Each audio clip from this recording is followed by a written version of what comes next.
Hello and welcome. This is the first time I've ever done a reaction video. The reason that I wanted to do it for this track by Polyphia with stevevai is that it's been years since I've heard a new piece of music that's just made me fall in love with it and get a bit obsessed with it, just the moment that I heard it. A short clip of it was coming up on YouTube or Instagram, I can't remember which, of the moment that stevevai kicks in with the sort of theme towards the end of the piece. And as soon as I heard that, I just thought, hang on, this is really good. This is really something special. And I just listened to it on repeat a few times round. So let's get into it. But that part at the end, it's just really something. I think it's pretty incredible, and it's hard to even put your finger on what makes this so special. But a lot of people are enjoying it. So let's see why. Okay, here we go.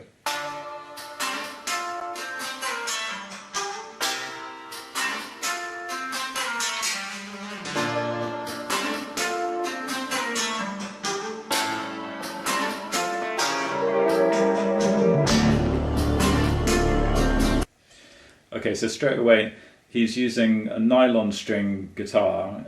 It's a sort of adapted electric guitar, I suppose, with nylon strings. It probably is semi-hollow, but I heard him talking about this, that it was a kind of failed idea that Ibanez brought out this guitar. I think it was in the late 90s or early 2000s, and no one really bought it, no one really knew what to do with it. But they started playing this and used it for their music, and then they convinced Ibanez to actually relaunch the guitar, redesign it and update it. But he's doing this whole approach of kind of thumping, they call it, right? So slapping on the strings like you're playing, almost like kind of bass technique. And it's a really highly developed style of playing where they're adding percussion sounds and chords and single lines all interwoven together. And there's a little part where he does this really fast sort of legato slide in there as well. So I mean, this guy is one of the most interesting guitar players for sure. He's one of the most original, and just the parts that he's writing are pretty incredible. And you see the next part that comes in takes it to a next level all over again.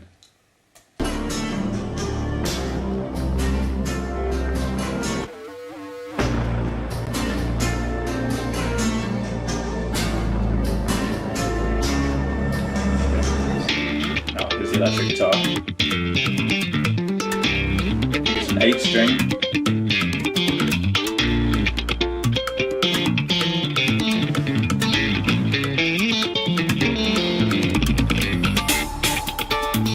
Okay, I'll have to go back and check that out again. So what he's doing here is he's doing hybrid picking, so he's using a plectrum, but he's also got finger style going on.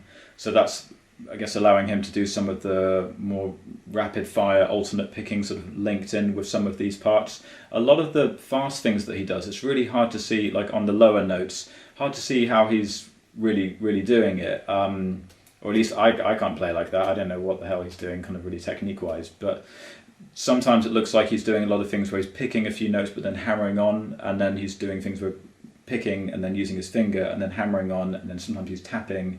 And all of these things are so mixed up together into one complete guitar part that's so articulately played. I mean, these guitars have got very highly wound pickups, so they're very sensitive, and they must be using a lot of compression.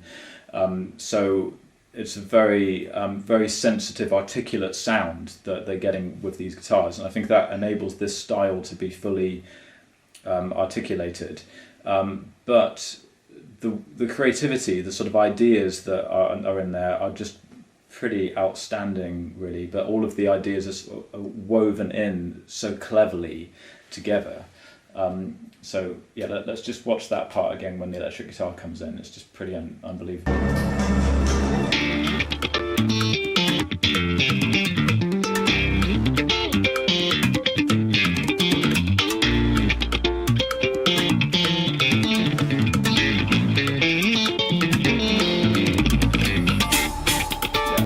Okay, so and there's lots of harmonics in there, so open strings, harmonics, small chords, fast runs, a lot of 16-note triplets, like all kinds of things all mixed up together. It's just pretty insane. And then when the drummer comes in, you see here, he starts articulating the rhythms. I'm saying articulate so much in this reaction because it's just very articulate music, right? The way that he accents all of the different rhythms and plays them so precisely on the drums, using like the bell of the cymbal and all these different things, so well put together.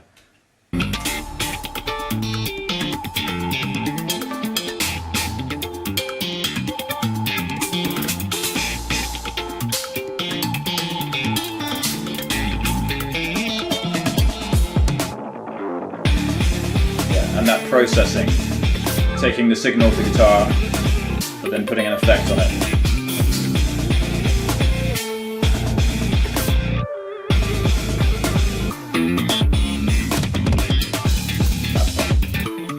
That's very, very nice rhythmic accent.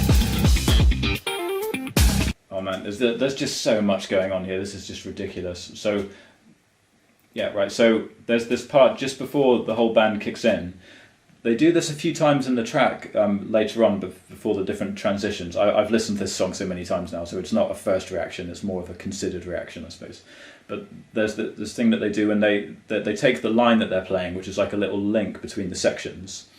And then, I don't know much about this production stuff really, but I think, imagine if you've got the dry signal of the guitar, and then you can put an effect on that so it sounds really processed, but then you can also just take away the dry direct signal of the guitar completely, so all you're left with is just this sort of processed effect, and then that's how it suddenly sounds like the guitar kind of like goes in underwater, or the guitar just like becomes a completely different sound for a moment, and then the whole band kicks in again. I don't know if that's exactly what they're doing, because I'm a bit of a noob when it comes to this really kind of high-end production stuff. You know, I'm just an old-fashioned guitar player really, but I've noticed they do that a lot between the different transitions between the sections. Like suddenly everything kind of disappears apart from this really interesting effect, and then they kick back in. There's also a really interesting part coming up where there's like a subtle kind of like wah guitar that kind of creeps through as well, that you noticed him doing. Well, let's go back to get that effect. That part. Listen to that wah guitar.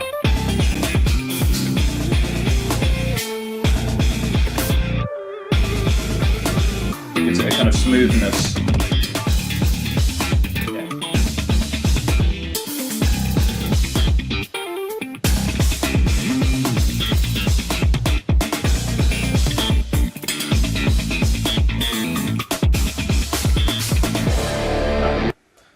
So sorry to keep stopping this, guys, but I mean, most reaction videos I've seen, people just watch it all the way through, or maybe stop it now and then. But I want to actually talk about all the different things that are happening and sort of break it down.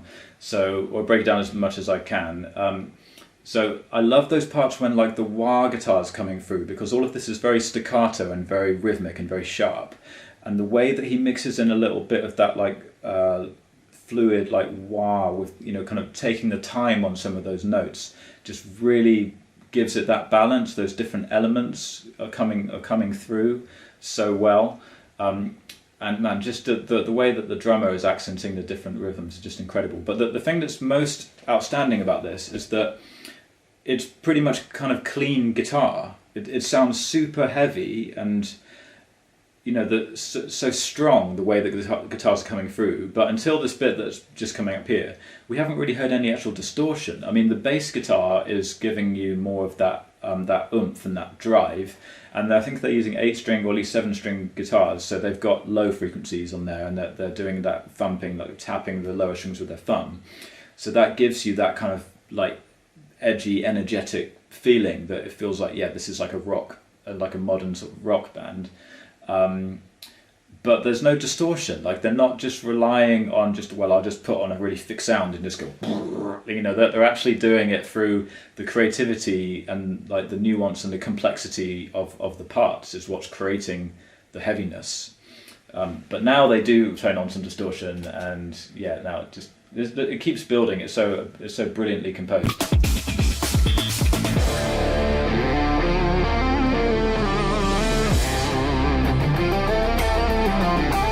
This guy's Scott LePage, I think. So emotive.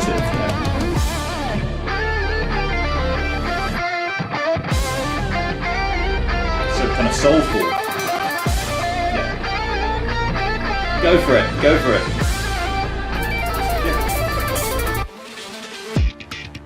Right, see that more kind of processed sound, and then we're somewhere else.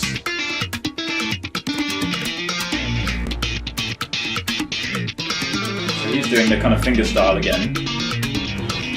Diminished, very kind of classical influenced harmony. Yeah.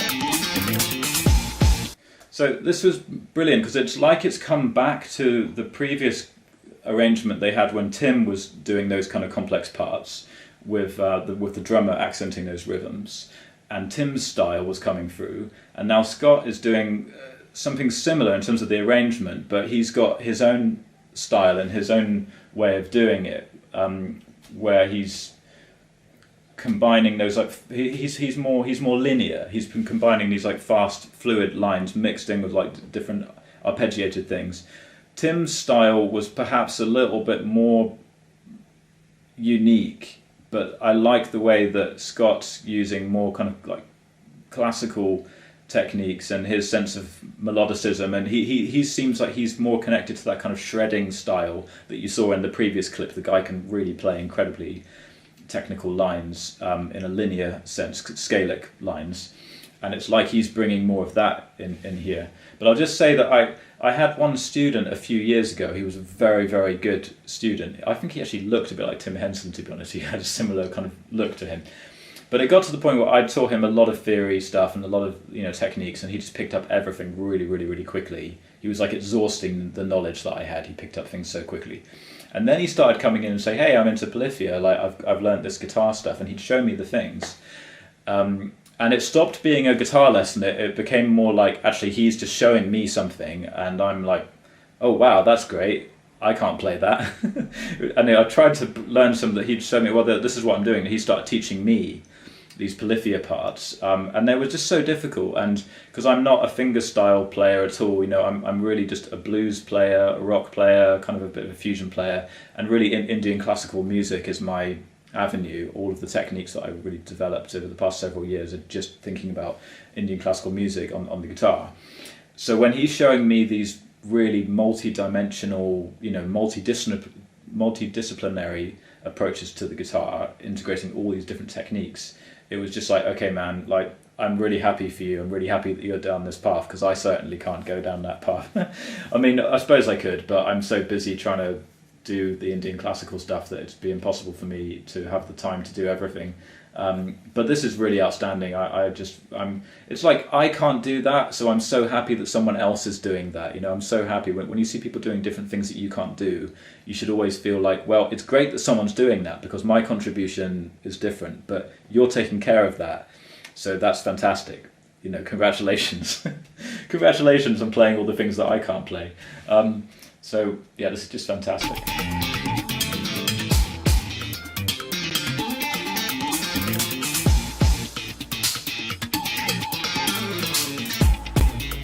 Yeah, more string bends, brilliant string bends. Excellent. Yeah, I mean, you've just got to see that again, right? Unbelievable. There we go. Brilliant. A lot of alternate picking, and then like a beautiful sweeping sound at the end. You see when he's doing the alternate picking, moving across the strings, he's doing like wider intervals as well, so it sounds much more unusual. And then I think he sweeps through some kind of arpeggio at the end. Brilliant string bending again.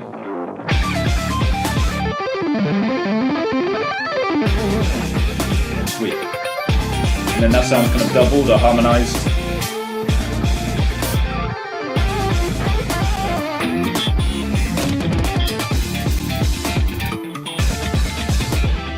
Brilliant sliding technique there.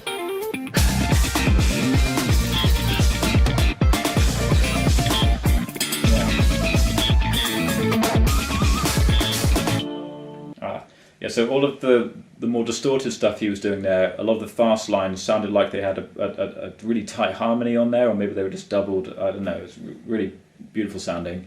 And then Tim's clean guitar parts kind of cutting through. And what I love about that is that the clean guitar still had a lot of presence and authority. Usually, if it's someone's playing distortion and another person's playing clean, the clean guitar ends up just not having the same sort of presence, and it doesn't sound like it can kind of compete. But the clean guitar, the way that they've processed their sounds here is just so great that you can get that balance between distorted guitar and clean guitar cutting in and out of each other, and sort of managing to coexist in the whole sonic field of the music. I've never really heard it done that well before. I'm just a bit new to this stuff, I suppose. I've kind of had my head under a pillow just listening to classical music and not knowing what people are really doing. Right, but anyway, now we're on to the next stage, like the next stage of the piece. It just keeps getting better.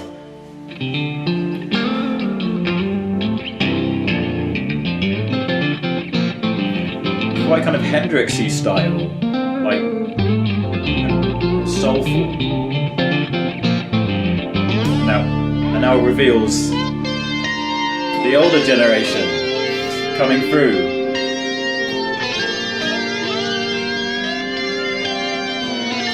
In that sort of kingly position, facing the other guys. Yeah, more of that soulful, kind of almost Hendrixy style playing Sim is doing.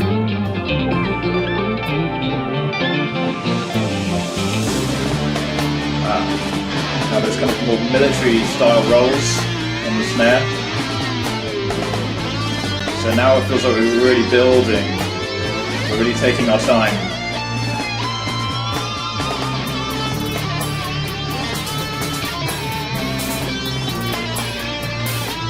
So, really bringing out different microtones there. Okay. Oh, it's just coming up to the best bit, but please forgive me, because you can't go through this without spotting things, right?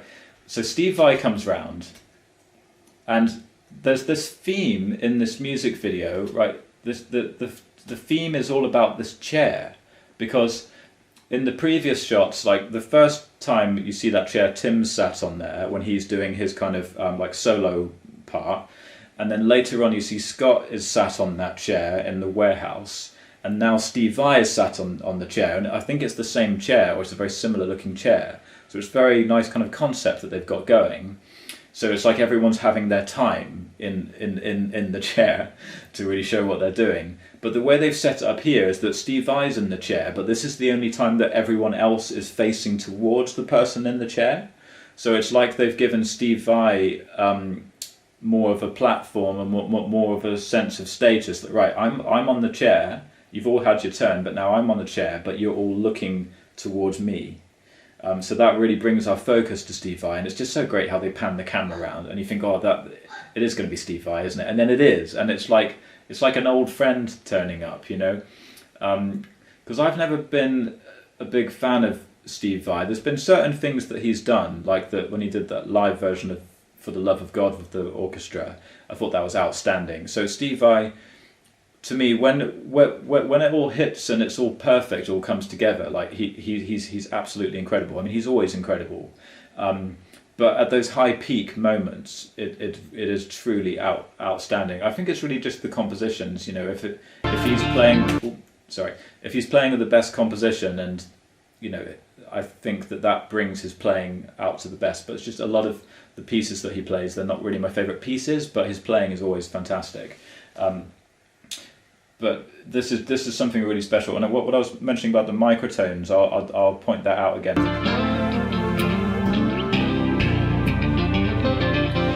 It's really what he starts doing with the whammy bar. He kind of hangs for a bit longer on those microtones that other people wouldn't normally do. So usually people just sweep quickly up to a note. But there's a few moments where he kind of hangs for longer on the flat, like there.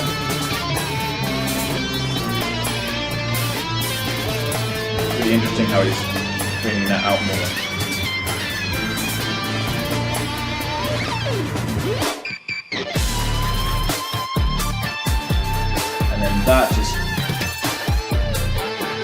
it.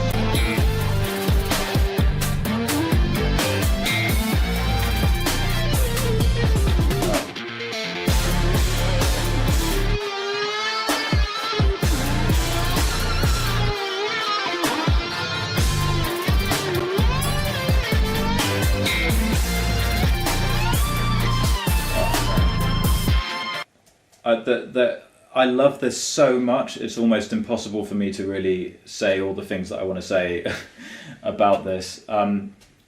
So again, there's this really clever processing thing that happens when if you watch his hands, it's like he just before the whole band kicks in, it's like he does a kind of sweep, but it's all the processed sound that you hear. So it sounds just like something totally different. And then he does this tap on the strings with the plectrum. And everyone I've seen watch that, the other reactions, that's just like, it just immediately grabs you. It's like, oh, what's that? It's like a novel little tapping sound, the high-pitched kind of tapping sound, and then it suddenly kicks in. And by that point, it's like, you can't not listen. It just absolutely grabs you. It's like, you have to hear this. This is really important. This is a really important moment in the history of rock music, I think. We are actually seeing something really incredible here. I mean, I think it went up to number 8 on trending. The first day it was, had 1 million views in the first day. I mean, to me, this is huge news. That an instrumental guitar track that's really complex and really progressive and really kind of crazy and really out there can be making this kind of, this kind of impact, that kind of popularity. I think that's incredible. And hats off, they've done everything right. So Steve Vai, he comes in like this, and it's like you're just so happy that he's there, that he's having this moment with them. So check this out. See if you can notice he does a weird kind of like descending and ascending sweep, but you don't really hear it because it's got this effect on it. And then there's the pick tap.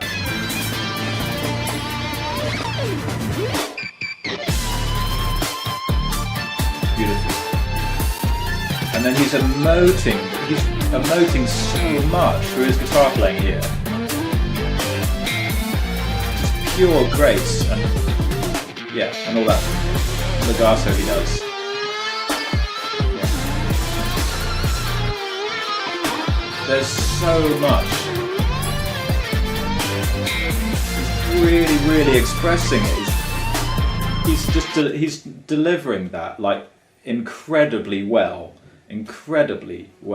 So, oh God, it's so good. This is so good. Like, he's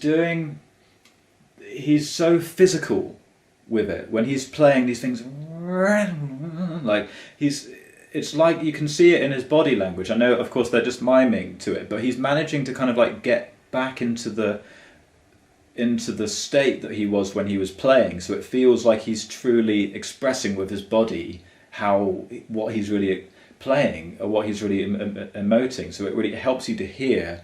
If you look at how his body's moving, it helps you to hear what he's really doing. So it's just outstanding.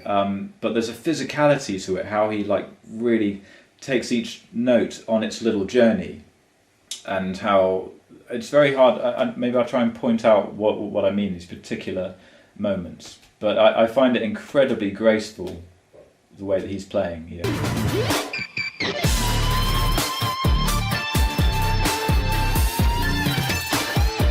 Gradual bending style. Beautiful curve. Legato, yeah.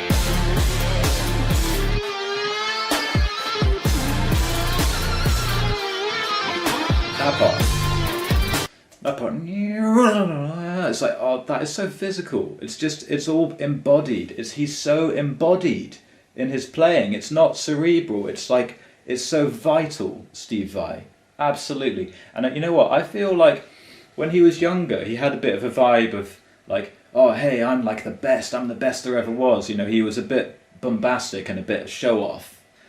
And what I'm getting here is just like pure humility and like the love of music. And I feel like he's matured, and the way that he's expressing himself is just the pure love of music that's coming through, and I feel this humbleness, and like in his eyes he looks like a child. It's like he's just got that childlike sort of bliss in like how he's just engaging with the music, and it's like everything's melted away. It's funny because this is called ego death, and it's almost like this is like Steve Vai, like now he's completely had an ego death and he's just like his pure, unbridled, creative, beautiful self just playing for us.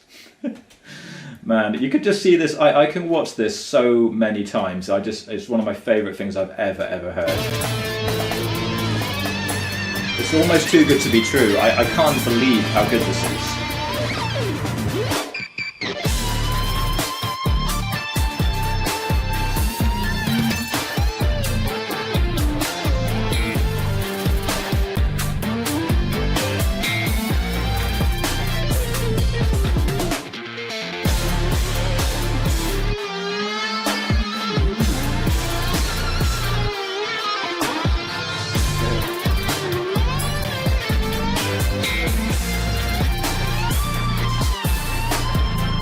So emotional. And now they're bringing these like synths, but they sound amazing. Kind of like 80s like Prince era synths. But it works so well.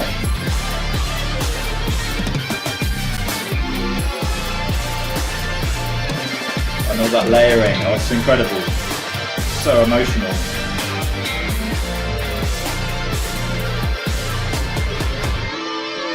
Yeah, it's like Steve Vai, like he's bringing his whole language, he's bringing everything that he does so well, but he's just, it's given a completely different context by these guys. It's absolutely incredible. It's one of the best things I've ever heard, and I didn't think I was going to even discover new music that I could fall in love with like this, you know. And of course everyone loves the trumpet. That's just brilliant. So thanks very much for watching. I mean, this has been incredible, and thank you so much to Steve Vai and Polyphia for just making such incredible music and giving me something to be excited about.